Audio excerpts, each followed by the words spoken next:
Cryptocurrency traces all the way back to 1983 when David Chaum first conceived eCash.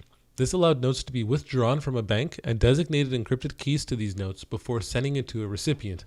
This meant that the digital currency was untraceable by third parties. In 1995, he implemented this himself in DigiCash. Fast forward to 2009, and Bitcoin was released. Bitcoin was the first coin to have its value surpass $1 and was the first currency used for purchasing goods. That actually happened to be pizza. Since the creation of Bitcoin, thousands of other cryptocurrencies have been created. Bitcoin does, however, remain one of the dominant ones. Over the course of the next decade, the value of Bitcoin exploded and its adoption grew. Bitcoin was worth well over $20,000 and El Salvador adopted it as legal tender. However, it isn't all rosy. 3 months later, China banned all cryptocurrency, and due to a variety of reasons, there's discussion of regulation in other countries as well. Cryptocurrency comes with pros and cons compared to fiat. Cryptocurrencies all have variations to their mechanisms that provide unique pros and cons between themselves. One such distinction is proof of work or proof of stake verification mechanisms. Proof of work uses complex algorithms to solve with high-powered computers to determine who gets a quote-unquote block authenticated and then compensates that user with coins. However, in proof of stake, a miner provides stake to the currency to which they're adding to the blockchain. They do this by a combination of pledging their pre-existing money as stake and get preferential treatment based on experience with currency. Then, the block that they stake their money on is authenticated and then they receive extra coins. Despite these differences, there are commonalities between most cryptocurrencies and it can be compared generally to fiat currency. Crypto comes with many positives compared to fiat currency. First, it has an intrinsic guard against inflation. Second, it's decentralized and self-governed.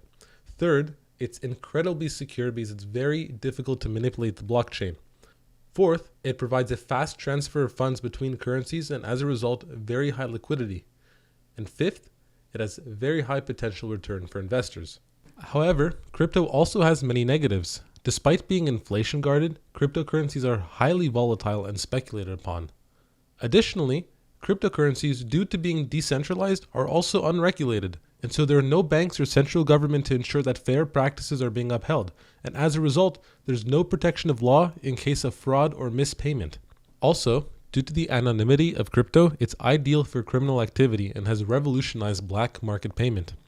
Next, despite the blockchain being secure, there is an inherent vulnerability to cyber attacks on the online wallet that coins are stored in, which allows massive amounts of money to be stolen. And finally, many cryptocurrencies are environmentally unfriendly due to the high computational load that they place on computers.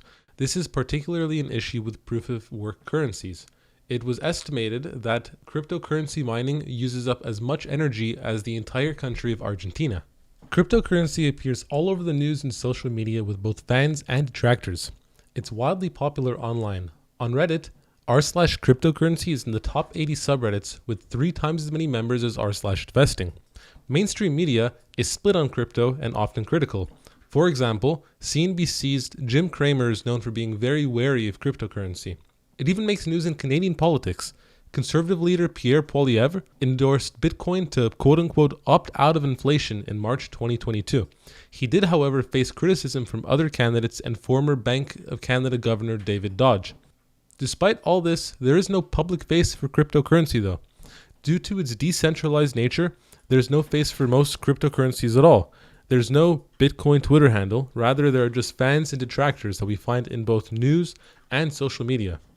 Social media also opens the door for market manipulation of cryptocurrency. The Wolf of Wall Street, Jordan Belfort, warns about big investors manipulating the market, posing risk to smaller investors. One example of this is when the value of Dogecoin spiked after tweets from Tesla's founder Elon Musk. This raises needs for regulation in the industry to protect smaller investors. So what is the future of cryptocurrencies? One part of the future might be NFTs. NFTs are a one-of-a-kind, distinctive cryptocurrency token that are stored in the blockchain and acts as a form of digital ownership. These grew widely popular in 2021 and their market may continue to grow. Decentralized finance, or DeFi, might also be the future. DeFi describes financial platforms that don't depend on government or banks as intermediates to function. The future of DeFi appears to be focused on enhancing the services currently offered on the market and strengthening protocols to withstand shocks and scams that have hurt the market over the past few years. Another facet where cryptocurrencies can be used is the metaverse. The term metaverse is used to describe isolated online spacing where you can express your online persona. Many of these metaverse projects use blockchain technology. The fundamental distinction is that player ownership rather than corporate management characterizes them. Finally, when talking about blockchains, smart contracts need to be discussed.